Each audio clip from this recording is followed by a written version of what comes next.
Hello everyone, Adam here from Three Count Radio, and today I have a great guest on for us today. I have the illustrious Tony Wright here with us today. How you Illustrious. doing, my friend? I'm good, man. Thank you for having me. This should be looking forward to this. It's an absolute pleasure. Absolute pleasure. Been looking forward to it myself, mate. So how have you been? Yeah, not too bad. I mean, nothing really on this week. I've just sort of been locked away in the house. So this has been a really this is going to be however long of just escaping being locked away in the old castle. But yeah, Yeah. it's it could be worse. Could be worse. True. Yeah. I mean, so both you and I have been kind of locked away a little bit. So, but Yeah, we've had a but yeah. similar time of it at the moment. Yeah. I think a better, a better, little bit of a proclaimer, disclaimer. Proclaimers for singers. Disclaimer. If I don't sound 100%, I do apologise. Sorry. Walk 100 miles. Yeah, it was. If the proclaimers walked 500 miles, then would the disclaimers they would stay in the house, wouldn't they? Yeah, I think they'd look And at them. I Look at the would proclaimers. not walk anywhere. That needs to become like a tribute act or something. That. Yeah. Yeah. Where are the proclaimers walking 500 miles? Well, you've got us today. We can't be bothered. Oh, What a yeah. start. And every there should be a wrestling gimmick of the disclaimers, but every time they're on the card, there's like a warning beforehand. I think there already is one at the moment. We'll get to that. Ooh. Well, as close as you can get anyway. So, what was the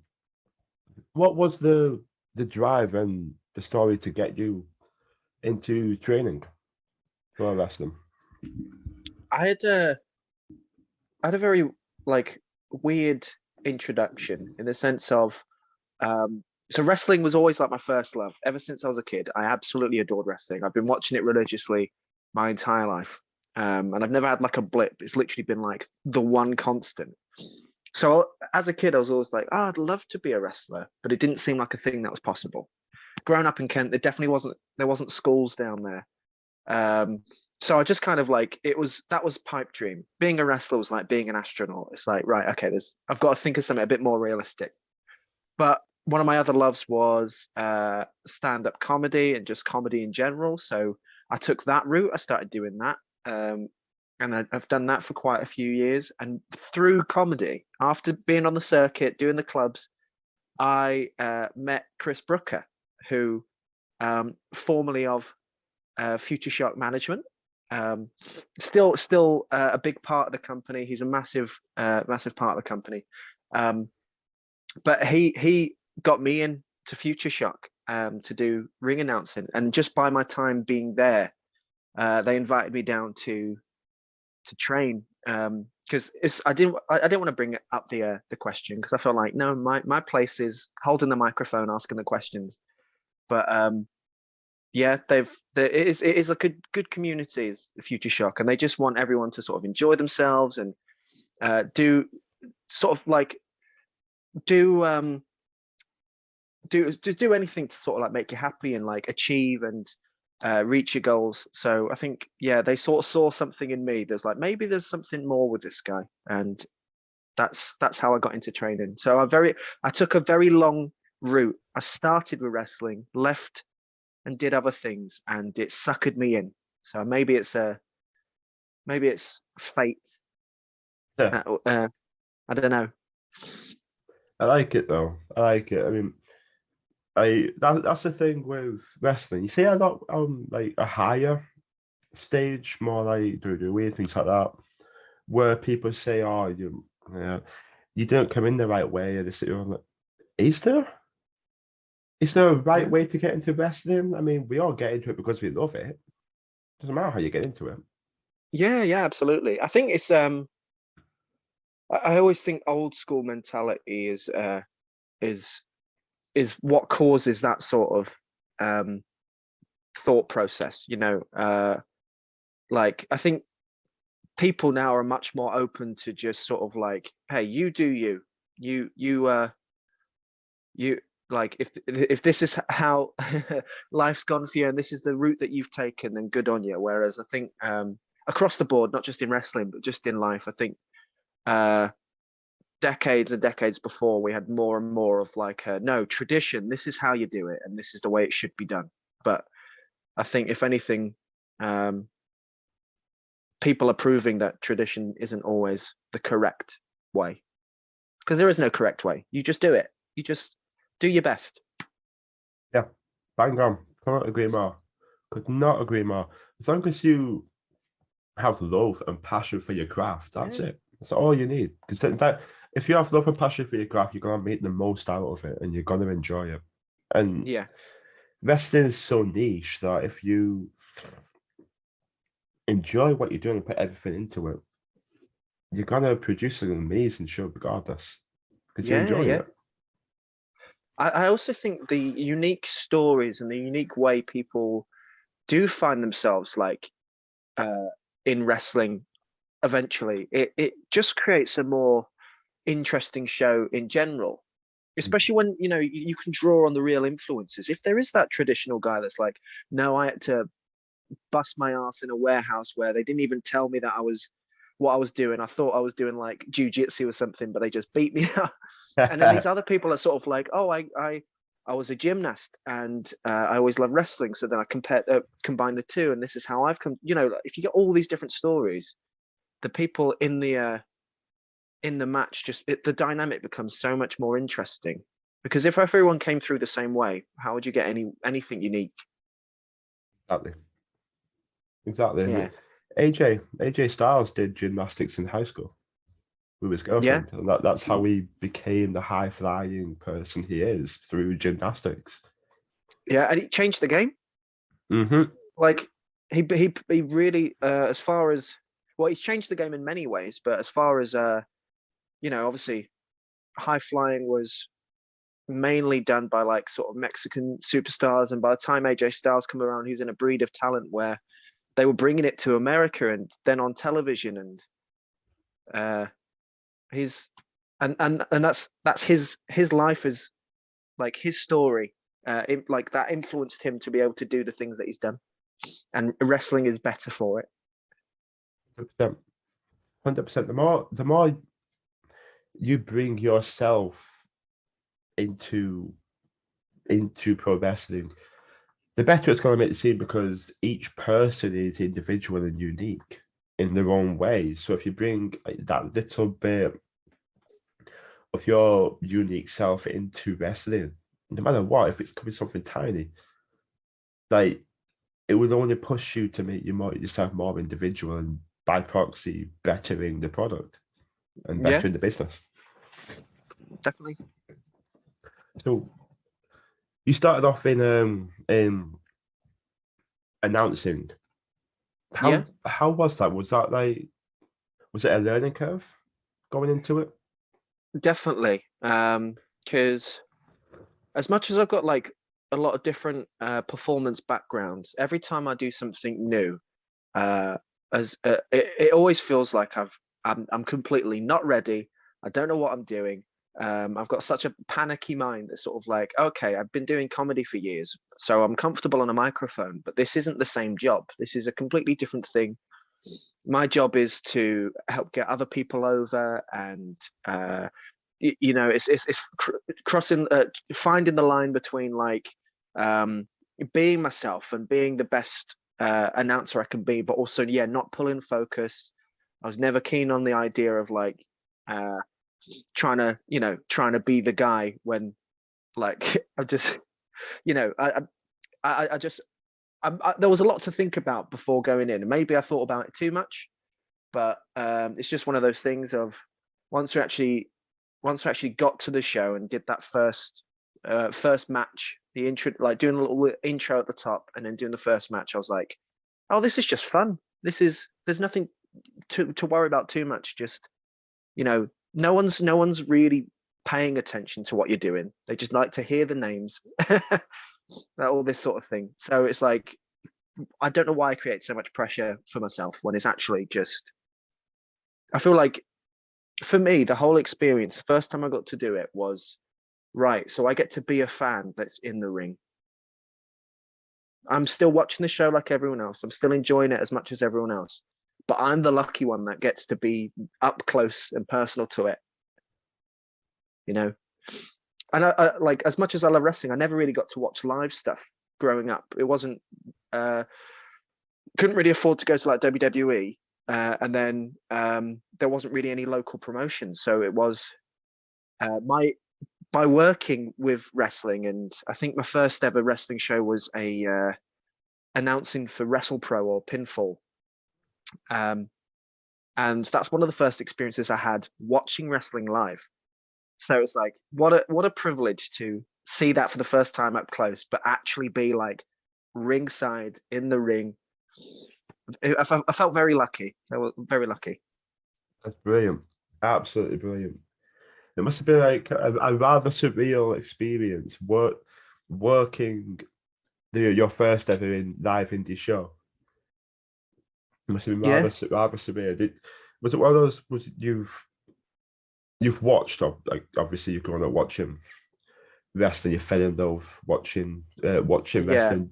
Did it have like a different appeal, like a different feel to it when you watched your first indie as well? Yeah. So I kind of got white, like a lot of fans. As I got older, I tried to like learn about what goes on behind the scenes, but I don't think you ever truly know until you see it. But I'd watched a whole host of different stuff growing up. So I was always open to like different styles of wrestling and different production value and that sort of thing. But there's the things I loved about when I got to work that first show was knowing absolutely no one on the card.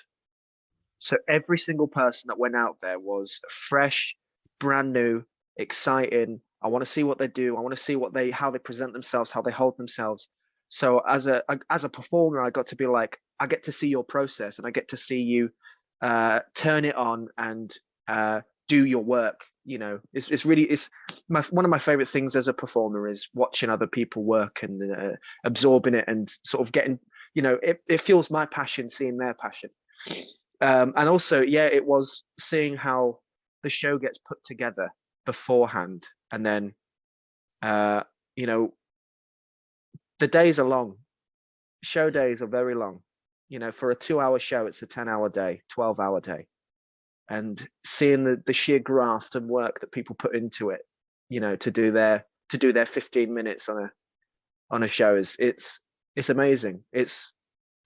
I think wrestling has it's really shown me like just what work ethic is. People don't do it because they're going to make loads of money. They do it because the sheer love and the passion. It's great.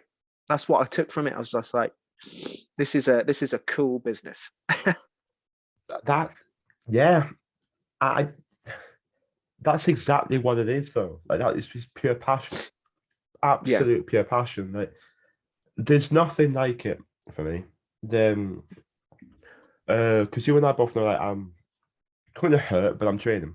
Yeah. Made that no secret on this channel, but like it's one of those, right? I'm thinking at the moment, I want to make the most of being in the crowd. I want to make the most of that now, because at some point in the future, in a few years from now, I won't be. I keep this up, I'll be in there. So I want to make the most of this. So I feel like I've kind of turned the volume up a little bit recently the past 3 months. Yeah. Doesn't hurt that I'm sitting with my mate and he's a terrible influence on me. But it's just, there's nothing like it. There's nothing else in the world like it. It's so fun. Just yeah. Yeah. I think the fan element is something I hope to never lose. I don't know about you. I Mm, hope that it always stays exciting. Like yeah. still, I I see when shows are on, and I see like match graphics and things like that, but I don't really pay attention to what the matches are, because I love that rush of being excited when I see the people come out. I'm like, oh, this is what's happening. I like total surprise, because Yeah. you don't get enough of it anymore. You know when someone's, you know, the big promotions, you know when someone's debuting, you know when someone's returning. Yeah. So for me, the I get that sort of surprise element by like seeing friends and seeing new people just appear on these shows. And it's still, that's some of my favorite like nights out, is going having a few drinks, watching a wrestling show, and just being like totally swept away with the show. Work 100%. ahead, switches off. You know, I'm just there. I'm a fan again, and I hope I never lose that, despite how long I can hopefully be in this business. Yeah. 100% same. 100% same. I 5, 10 years down the line, no matter doesn't matter how far down the line, I want to be stood there either watching from a corner, having say wrestled my match. My match has been wrestled. I'm done, and I'm watching the main event like a kid. Yeah, Like whoever's in the main event, it doesn't matter. I'm watching it like a kid, and I'm like that, like a kid on Christmas. You know what I mean? That yeah, giddy child. I still want to be like that 5, 10, 15, however long in the future. I still want to be that little kid when you first watch your wrestling show. And I remember as a child, young child, watching WWE Live and The Undertaker came out. I never yeah. forget that. I was terrified, like goosebumps and everything. Oh, I was just scared. I was scared. And it's great. I love it. Absolutely love it. Yeah, Like, yeah. I think it's like trying to, if you, hopefully, like the balance will be still feeling like that, still feeling that when you watch people come out, but then also being able to create those feelings for other people as well. yeah, Because I'm like, I can't deny, I'm a little bit of a, you know, I like being center stage.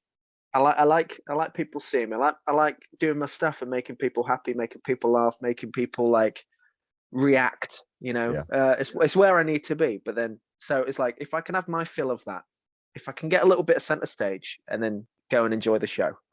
yeah, yeah. 100%, 100%.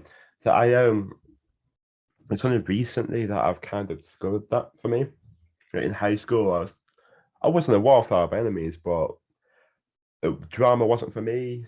Said I on a stage and things like that wasn't for me when I was a kid. I kind of wish it was now. Yeah, I kind of I wish think for a I lot of kind of experienced people, that younger.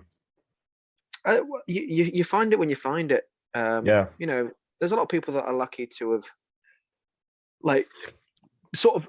I mean, say lucky. It, you know, can go one of two ways, but they get sort of like influenced and pushed to do that in a younger life, mm, and they get to do it for a lot longer. But if it's not your thing, but then you find it at a later time, then that's still cool. You know, it's like you never know. Like it's never too late to find your what your passions are and stuff. And like performing is, I think it's dangerous because it is like a drug. Once you've done it, you might not think you want to do it, and then the first time you get like a reaction or something like that, you just get hooked, yeah, and you just need more of it. yeah, 100%. That I did a an entrance class with Mm, Brooker a few months ago now with Chris Brooker. Um, um, he looked at Danny proper and went, right, you go first. It's like, yeah. oh, okay. Did his entrance, and then after that, it was like, right, hands up, who wants to go next? And I was just like, straight away.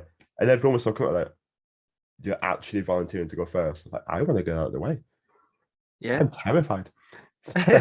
Got my stuff and everything. I got like gear. Well, not like legitimate gear, but like entrance kind of gear. Character clothing, yeah. Yes, bang on. Yes, I got that. I made sure to keep a surprise until the entrance and everything.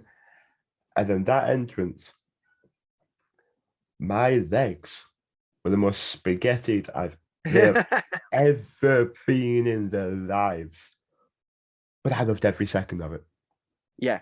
It's such a rush. And that was just in front of about 10 or 11 other people in a garage. It was so You know what? fun. Stuff like that can be scarier than a bigger crowd, I say, because Mm. it's quite intimate, it's quite personal. You can look Yeah. everyone in the eye, and that's what's scary. A big room, you can see a lot of people there and be like, oh, this is a big room, but like you get to a point where you can only make out a few. But if you can, Yeah. if your entire audience is like in your eye line, that's quite intimidating. So to be able to do that means that you can do anything really, anything for a crowd, any size. If you play to like a crowd of 10, I mean, I've played to crowds of 2 before in the back of a van. Really? Yeah, that was one of the weirdest shows I've ever done. It was a stand-up comedy show, and it was called the Titter Truck. And basically, people, I'd get locked in this van, and then they'd get some people off the street to be like, "Hey, do you want to see a comedy show? It's like 15 minutes long." And then they locked these people in the van, and yeah, I just had to do my thing, and then at the end, I had to bang on the door to be like, "Yeah, we're done." This sounds terrifying. It was part of an official festival, right? It was a comedy festival. I wasn't just kidnapped. It's the fact he locks the doors behind him. I mean, yeah, it's weird that the saying it out loud makes me. It sounds even weirder than the actual experience. We had fun. I hope. Oh, we kidnapped 2 people. Locked the door behind I didn't do it. My comedy show. Yeah, I want it on paper that I was also one of the kidnapped, and we all got out. We had a lovely time. But there's that's good. I did think of it. So yeah, it was part of the Edinburgh Fringe Festival, and I after that experience, I was like, if I could do that, and we had like it was we acknowledged how weird it was, but we had a nice little time. It's like if I can do that, if I can do a show to 2 people in the back of a van, there is absolutely nothing that should ever stop me from performing. You know, there should be no circumstance. There are 2 people in this entire world of 6 or 7 billion people who are locked in a van. Only 3 people can tell that story, right? That is incredible. 7 billion people. That's amazing. In the same way, there's 10 people that can say they saw your first ever ring entrance. They're amazed. They saw, was it I don't want to spoil it if people haven't seen it, but was it the gold jacket? Yes. I like the jacket. Where'd you get that from? Amazon. Nice. Amazon is the best. I got that. I got these black joggers, which were cheap, and they tore at the top straight away. But yeah, they're comfy though, so I still have them. Comfy as hell. Yeah. And I got these glasses, like kind of like black and gold Steve Bucky glasses as well. You were there for the promo class, one of the promo classes. That's why you've seen it. I really confused me. Yeah. Yeah. If it's the first time I seen you at training and you had the jacket on, I was like, I'm in. I don't know what it is. Yeah. I don't know what you're doing, but I'm sold. It's apologies. The one thing I tell myself, the one thing I like, my goal and my aim is, I'm not gonna go out there and think I'm gonna be the best wrestler in the world. I'm gonna be the best wrestler on this card. I'm gonna out wrestle everyone. Because if I'm on a card with, say, a Chris Ridgway or something, that man steals almost every card he's on. But he's just one of a kind. He is. He's a once in a generation talent. That's not me putting myself down by any means whatsoever. But I get it. My goal and my aim is to be the most memorable. If I'm memorable, that in my eyes, that from a fan perspective, that sticks up there. Yeah. So it's wrestling's was one of them, isn't it? You just throw ideas at the wall, see what sticks. And I just, as I've said to you just now, I didn't tap into that drama side when I was younger, so I think that if it's kind of making up, for lost time. Yeah. Great. Yeah. Well, it's like, again, there's plenty of time to there's no time scale on this sort of thing. Like, or we don't know if we could do this for 30 years, or we don't know if it might just be the one match or something like that. But if you can just make each one like an experience in itself, a memory, a good time, then like that's a success, isn't it? Because that's the thing with me stepping into the ring. I'm exactly the same as you. Of like, look, I know my limitations. I know the talent out there. I'm not a natural athlete. I was never a sports person, so I've had to start from square one on like the old fitness. But I watch people in training, and there is some absolute like outstanding athletes in the Brit Wres scene, right? So I'm like, okay, I'm not going to be that. I might not be the strongest, the fastest, or I'm the anti-Bianca Belair. I'm not the strongest, the fastest. But like one thing I know I can do is put on a show. So that's what I'm going to aim to do every single time. And again, like we said at the top of our conversation, like it's that sort of. I remember seeing, I think it was Minoru Suzuki, a little thing that he said of like, the reason people find me interesting is because I can't do everything. Wrestling is so much more interesting when you can't do everything. You see a lot of people that can do all the flips, all the power moves, and all of the things. Sort of like, well, where's left to go? But when you watch a Zack Sabre Jr., he's the most technical man in the world. But you got to see him go to the top rope 7 times that match. But you pair him against someone who can, and then that's the dynamic. So it's like, right, if my thing is, if I'm in there with someone who's really, really like big, if I'm in there with one of the Synergy lads, I'm not going to out muscle him. What am I going to do? I'm going to try and like use what I've got against them. And I that's that sort of basic recipe for storytelling that I love. Yeah, it's basic psychology. Psychology. I mean, and that right there, it goes to any form of storytelling at all, from wrestling to Disney or anything really.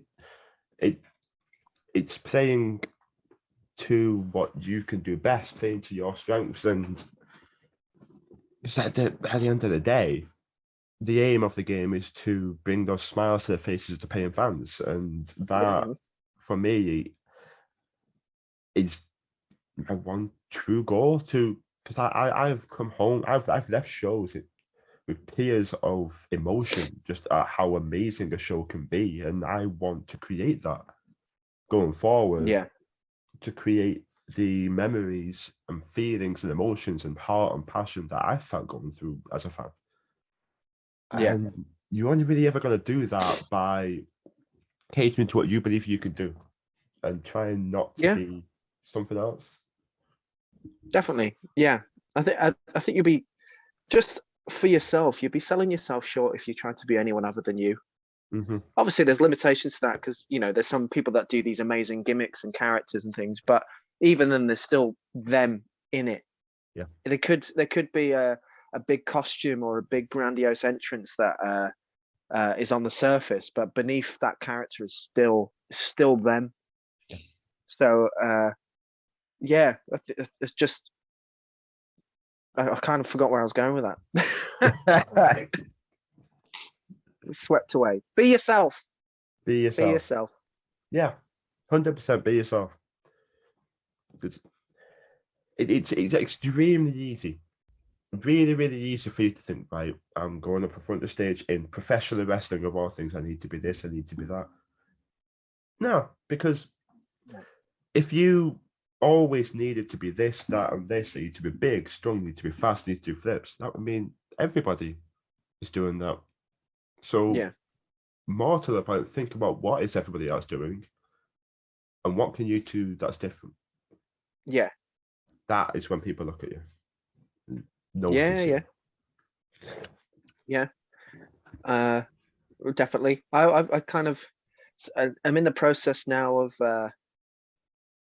doing my debuting in 11 days, which is terrifying but really exciting.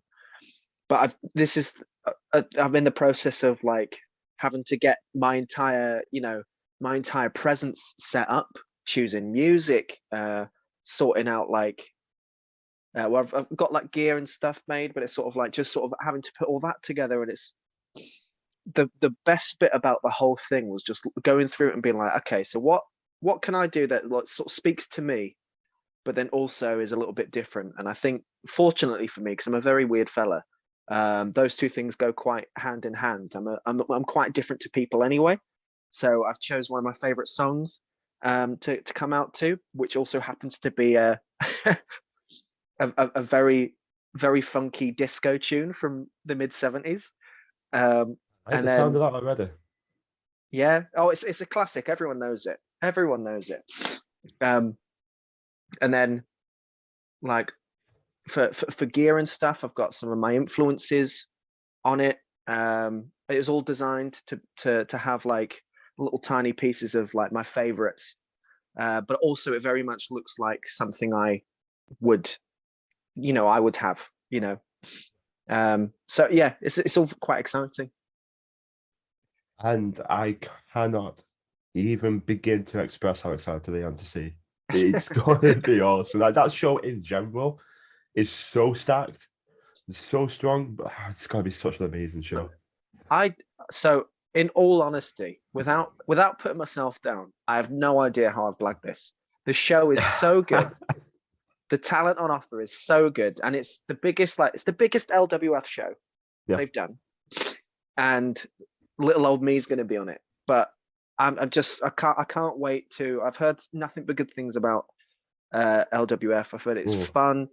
It's a good experience, and I feel ready to just go and have like the time of my life. I can't basically compliment them more. They're just incredible. Steve Baby is a saint. They're a very, very, very accommodating group of people at WF, and I'm looking forward to it on the 12th of December. If you don't have a ticket, what are you doing? Chorley Town Hall. Chorley Town Hall. Nightmare Before Christmas. Mr. Tony Wright here is teaming with what I think we could potentially call the Disclaimers. Pretty much the worst. Yeah. The worst. They literally couldn't find anyone else. No one else was in there. No one else was in the vicinity at all. Yeah, no one else was in the facility. We were there's the camera trickery, I think, but no one else. But again, I'm happy to step in. We'll see what it's like. See what it's like teaming with the worst. Again, this might go back to my Ansi Bianca Belair thing. I'm the worstest. That's a gimmick right there. No. It's gonna be absolutely phenomenal. It truly is. I was watching a few weeks ago, watching training, and you and I were talking. I was just wondering, like, because I always saw you as an announcer. We always had shows announcers. So I was like, so he's training. Well, I was like, I wonder if is he gonna step in the ring? He's gonna do this. Oh, he's teaming with the worst. That's amazing. Yeah, it's so sudden. It generally was like as sudden and weird as it might seem from an audience perspective of like, who is this and why is he with the worst? That's almost exactly how like me getting booked for the show was like. It was so like and yeah, I do mean it in the best way, but they were like, we've got to find someone. We've got to find someone. So are you available? But like, so I've obviously pandemic times permitting, I've been training in the ring since like December 2019. So a lot of the last 2 years, literally, I'm coming up to like my 2-year anniversary. And yeah, I go through weird sort of. There's a lot of I just live at the Future Shock Performance Center anyway. I love it. If I've got time and there's a session on, I'll be there because even if I'm not going to step in that day, I like watching, and I've learned so much just by seeing other people and watching watching Sam Bailey teach, Chris Ridgway teach, Damon Lee, Sonna Durson, Lana Austin. I get to see some of the best wrestlers in the country work with like the future best wrestlers in the country. And yeah, I see so many people come through the school where I watch them, and I learn just by seeing other people learn, you know, when it clicks for them and they can make sense of why we do this or how they do that. That itself is like a huge lesson. And then but then also nothing compares to actually, you know, getting in there yourself. But it hurts, so I can't do it every day. Yeah, that's one thing. That is one thing about wrestling. It does hurt. Yeah, It weirdly does, yeah. yeah. It weirdly does. There's something satisfying about it, though. I don't really like pain, but I do remember. I think it's because of how much I love wrestling. That like the first bump I ever took, I was like, that really sucked, but I want to do it again. Yeah. There was like, oh, you know, I feel like I've earned it. I've earned that. Yeah, that's so true. That is so true. I remember first suplex I took, right? A proper legitimate suplex I took on the ring. Supposed to plant your feet. Now I thought I did. I took it, right? Took the suplex, right? Perfect. I remember who gave it to me and everything. It was the fourth week, I think, of beginner training, or one of the weeks anyway. And Jacob, North, and Tonga were both stood in the corner, just like watching me take this. And no, my ankles, like the heels, just went at that, and it just goes all the way up your legs. Yes. And I was like, it's like on the floor, just like in pain, and all I heard from Jacob, North, and Tonga was like, "Oh, yeah." You just get something slightly off, and you really feel it. Oh yeah. I had a similar one of, so yeah, sometimes when if especially in between lockdowns last year, I was jobless, couldn't get a job. I was very lucky to just be invited down to the performance center and watch, and as helping out around the school and being like a helping hand. In exchange, I got to be like the training dummy. So when showing what the lesson was, I'd be the one, you know, getting beaten up to show everyone else what they need to do. And I remember, I think we was doing like these snap arm drags. And the first one I did exactly that. I planted my heel down and I felt it up all my leg. The thing is, we did 3 sessions that day, 4 sessions that day, 4 sessions the day after. And I genuinely think in that session, those sessions, I genuinely took about 30 arm drags, every single one of them landing on the heel. So yeah, that was like just work through it, you know, earn your stripes. But it's so weird how such a simple and what you think simple things are the ones that like get you the most. So many stories of people getting injured off of they do these mental 25-minute matches, and then it'll be getting out the ring where they tweak the knee. Yep. Always. Human body's fascinating. Remember Tonga told me she injured her hip getting in the ring. Yeah. It's always something like that. Always something silly. Yeah, always. And it's the most irritating thing. Because you want that story in wrestling, or in general, if you're in GSF, you want that story of, I was doing this massive undertaking, right? It was huge. No, your leg just went. Yep. You like just decided one day just go, oh no, that's it. I did dislocate my knee when I was 18. I was talking to, it's the first time I've ever seen this guy, right? My brother's friend of way back when. I haven't seen him since. I'm not surprised. I stood talking to him, right? And my legs just stood like that. My leg just goes, just bent like that. And the inside of my patella hit his knee and just went, goodbye. And I fell back and went back into place. And yeah, that sucked. That was Jeez. literally, Yeah. I was stood still. And my knee just went, Yeah. yeah, you're fucked. Bye. That's it. Oh, yeah. Gruesome.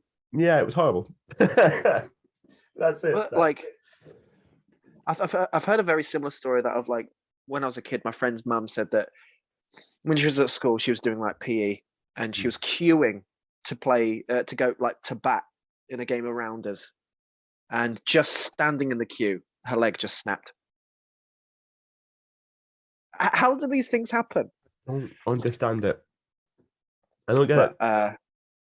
yeah, hopefully that doesn't happen to you again. I hope that never happens to me.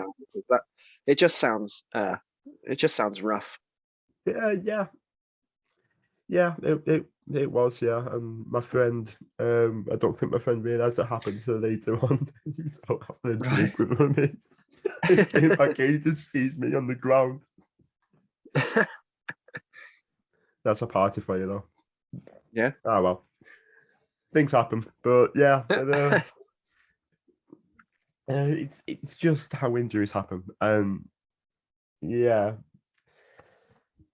it's fun. It's fun. The one thing I'm actually curious about, because of course you do stand up. Yeah. What are the differences in, say, preparation, in nerves, like the crowd differences? Because both Uh, are an art form and both involve being up in front of a crowd. yeah. There's weirdly a lot of similarities between comedy and wrestling. There's something I never knew, right? Is that there's so many comedians that are massive wrestling fans, and there's so many wrestlers that are big comedy fans. And it's just out of like a coincidence thing of there is a weird little overlap. And yeah, so there's a lot of wrestlers that do comedy, like in the States, obviously, most notably like Mick Foley, Dolph Ziggler, William Regal. Um, and I think there's like quite a few on the indie circuit in America that do like improv comedy and stuff. So there's like a weird like crossover, and there's quite a few comedians that I know that back in the day were wrestlers. We're talking 15 years ago, were like before the industry kind of got this new lease of life with like Progress and ICW. It went back in the days where it was kind of like, you know, the Camps and the Odd Family show in a working men's club. Wrestlers back in the day, and it's very fascinating. In terms of the prep, I'd say it's a similar thing of if you're putting a match together, it's like putting a comedy set together. I think because very early on, when you're first starting, you're like, right, this is what I've got, this is what I can do. I just need to I'll just do that. Like I've got my moves, I've got my jokes. I'll just do it. I can't really go off script that much. I don't really know what I'm doing, but the more you do it, the more comfortable you feel, and the more comfortable you feel to just live in the moment a little bit. So for like a stand-up show, I've got this little Rolodex of material, and I try not to think about it too much before I go on. I've done it long enough now where I don't need to like rehearse and stuff. It's just there. It's just locked away. And then when I go on stage, I introduce myself. I sort of gauge the room, and then I'll just sort of like, I'll just do some jokes. I'll talk about my family. I'll talk about me. And then if they're going for it, I'll do more. If they're not going for it, I'll try something else. I'll go from a different sort of pool. So yeah, it is just a case of feel it out when you're there. And although I've not done a show for a crowd wrestling wise yet, I feel like it's the same of the more you do it, the more you get comfortable just being like, hey, let's just see where it goes. Obviously, it's different because wrestling, you're never going to wrestle yourself. Yeah. You're always in there with someone else, whereas stand-up, you're on your own. But and then another sort of difference is that you can't really practice comedy. The only, like, you can rehearse it, but you never know if the jokes are going to work. Whereas with wrestling, you can train and you can gauge, like, you can get yourself better at it. You can gauge how things are sort of going to go. Again, that's because you get to work with someone. But yeah, with comedy, the only way you can get better at it is if by, like, just being on stage, getting on stage, trying it. It's like sink or swim. If you've got new jokes, you just have to throw them out to the crowd and they decide if it's good.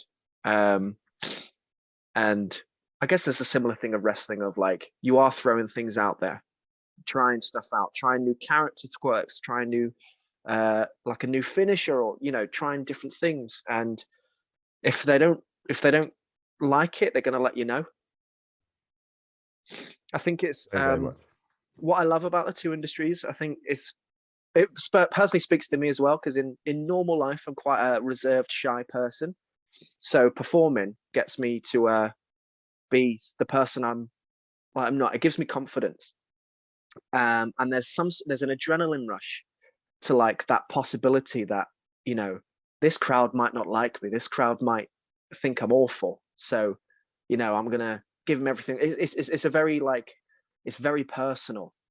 Is wrestling and comedy. Obviously, you can have a character. You can have, like, you can be playing a different version, but ultimately, it's still you at the brunt of the critique, at the praise. And I love walking that line, you know. Yeah, I think, you know, in acting, you're playing someone else's character with someone else's script. In music, you're playing your music, and you can hide behind the sound and all that sort of thing. But with wrestling, comedy, there is nothing between you and the crowd. Nothing.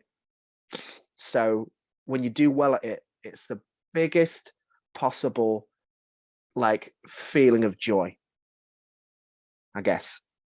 Kind of a long-winded answer for it, but I think that's what kind of links these two industries together for me, is that it's so like, it is hard to do, but when you nail it, you feel like the greatest person on earth. Oh, I've lost my phone. It's a great answer. I kind of got lost in that answer. It's really well put. Thank you. Yeah, if I'm talking too long, do let me know. I know we've been talking for a while now, so I probably should have said that at the top. But I do tend to give long answers. Absolutely fine. Absolutely fine. I never complain like that. You can always just cut some bits out if I've waffled too much. Don't worry about it at all. Don't worry about it at all. The way I always say it, like, the podcast isn't about me, so I don't mind. Well, I'm glad you don't mind me waffling and chatting a load of rubbish.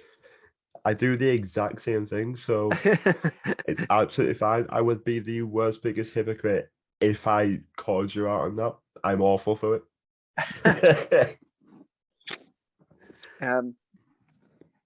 So with you, is, like, obviously, like, big wrestling fan into that. Is there any other, like, sort of things any other passions that you have that you think kind of link to your passion of wrestling? Ooh. Oh, there you are. So I put you on the spot there. Interviewee becomes the interviewer.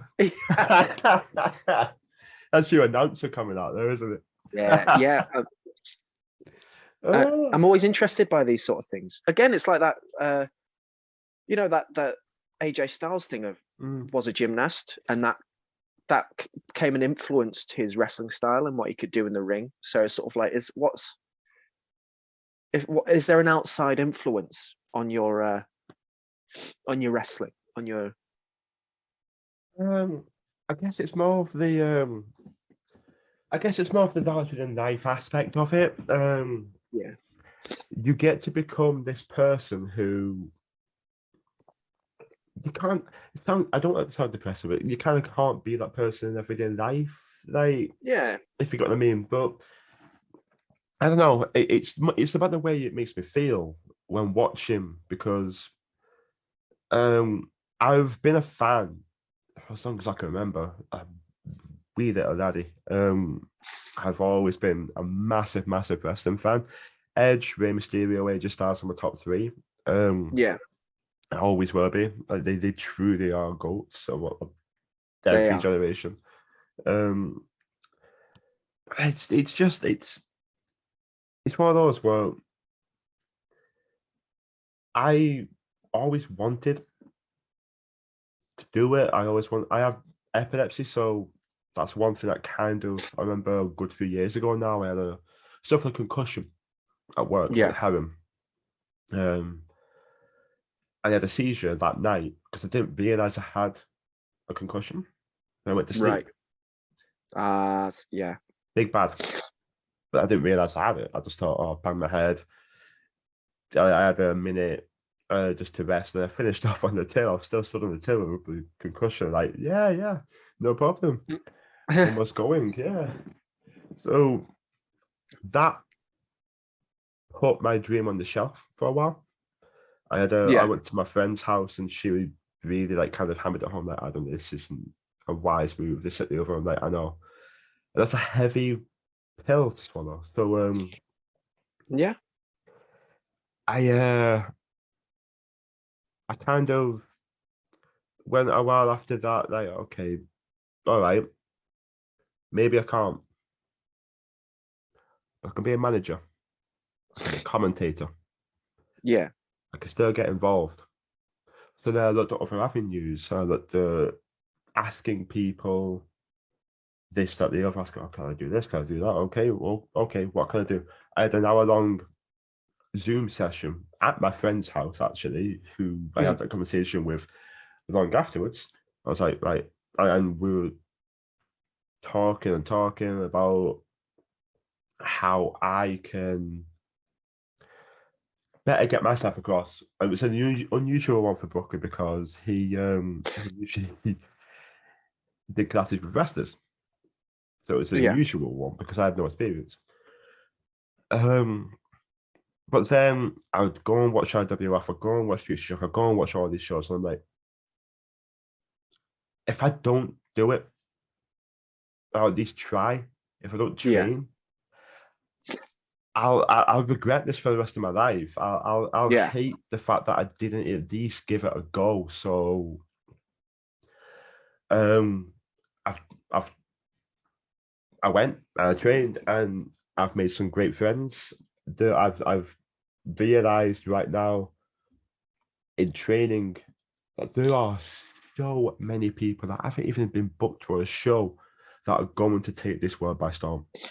yeah, I that much is evident. That's so true. The talent is just beautiful. It's just great to see. But um, I think my condition, I think my kind of like very journey towards it. Um, I think that's led to my mindset of it. Whereas I always, in my mind, a lot of people, I don't know what it's like for you, but you know, when you always in your mind, you always imagine yourself in the ring doing all these yeah, different spots and things like that. I do, don't get me wrong, but I always imagine myself doing the promo side and the character side yeah, all the yeah, time. All the time. I'm always thinking about character. I'm always thinking about promos. I'm always thinking about character work. Um, I think that's one of the things that really catches my eye more than anything else. The larger than life characters, the characters where you're sitting there going like just look up at it and just go, wow. yeah, And that's one of the things that really catches my eye, and one of the reasons why I really look up to someone like Isaiah Quinn. yeah, yeah. I think it's really a interesting take as well because something I've always thought is that as great as wrestling is right now, there's always room for more character. There's always room for more people that are comfortable talking and things like that, because I feel like that's something that's sort of been lost a little bit. Mm. You don't see too many like proper promos on shows anymore. Not that you don't want to do like a Monday Night Raw where there's a half an hour promo at the start of every show, but it's just refreshing when someone is happy to work the crowd in that manner, like on the mic, doing the managing stuff. Like it's different. It's all the power to you. Thank you very much. It's been a kind of a topsy-turvy journey, but I feel right now I'm at the point I want to be. Yeah. I mean, I'm hurt, but I'm at the point still at the point I want to be. But yeah, it's one of them. But yeah, I'm not usually asked questions on my podcast, but I just couldn't resist. So oh no, I'm perfectly happy answering it. It kind of got weird a little bit then. yeah. But it's great. It's one of those where everybody kind of has an individual journey, but each person's also human. So, which is something people do seem to forget when looking at these huge just characters, these wrestlers, that people do seem to forget that they are still people at the end of the day. It's that thing of people forget that they're real people, but then also it's that you walk into this knowing that the way people perceive you in a match on a show is that's the only time they have seen you, that's all they can take from it. So I'm not saying like you ask for it, but you put yourself in a position where you can you make yourself vulnerable, and like it takes a lot to do that. It takes so much to do that, but then also like I've got respect for people that like I know that this is part of the job, and I'm gonna embrace it. It's a massive part of the job, and anybody, male, female, doesn't matter. Anybody who makes themselves vulnerable in any aspect of life, it is very takes a lot of strength to do that, and it does deserve respect. And I believe the people in the arts, regardless, maybe not just wrestling, but the arts, regardless, you make yourself very vulnerable to those critiquing your art form in any way. It deserves respect. Yeah, absolutely. It's so crazy how, I mean, I know like sports get it as well, but compared to so many like I'll say it is a job. I mean, a lot of people don't make a lot of money out of it. I'm one of those people, but it's the arts compared to other jobs. You're held at a higher standard by absolutely anyone than your average job. I mean, you make your own product. You are your own product, and you're putting yourself out there, and it's crazy how open people are to be like, your product sucks. But if you've got that thick skin and you can get through that, then that's amazing. But I know it's not easy to do that. But you don't get it with other jobs as much. I mean, there's always nasty people everywhere you go, but it's such a public, because the arts are so public. Other people just don't get that sort of harassment so openly. It is one of them, isn't it? That the arts relies on that public scrutiny, the public outlook. It relies on that. I mean, it's how our entire media is built on. And as much as you do get that that positivity and heartwarming passion from the fans, you can also get the wrong sort of passion from the fans as well. And Yeah.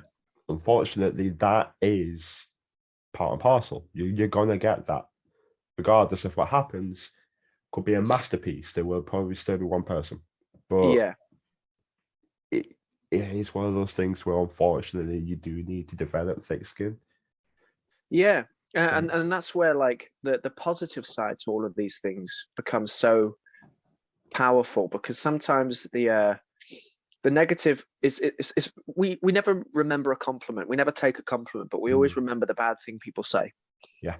The critique, the all that sort of thing, the criticisms. But the people that support us, they support us so much.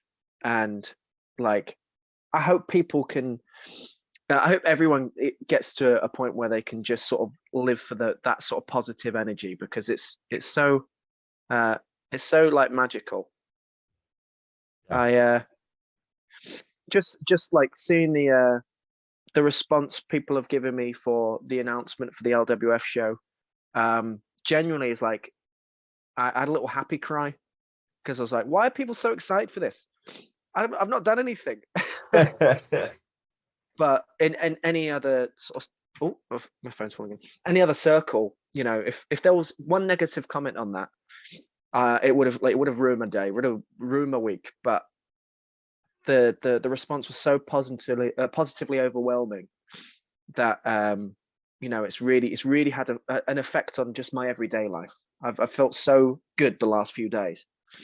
So yeah, just positive energy for anyone and everyone, because it makes life better and easier. Yeah, bang on. It just does. It just does. I mean, it should go without saying. It should go without saying, but yeah, if we can take anything away, just be positive, be happy, enjoy your life. Yeah. I hate to sound like a mum right now, but if you haven't got anything nice to say, don't say anything at all. Exactly. Your mum has told you. Mother has told. And then coughing my guts up.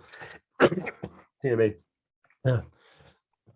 Tony, do you have anything you'd like to plug for the future?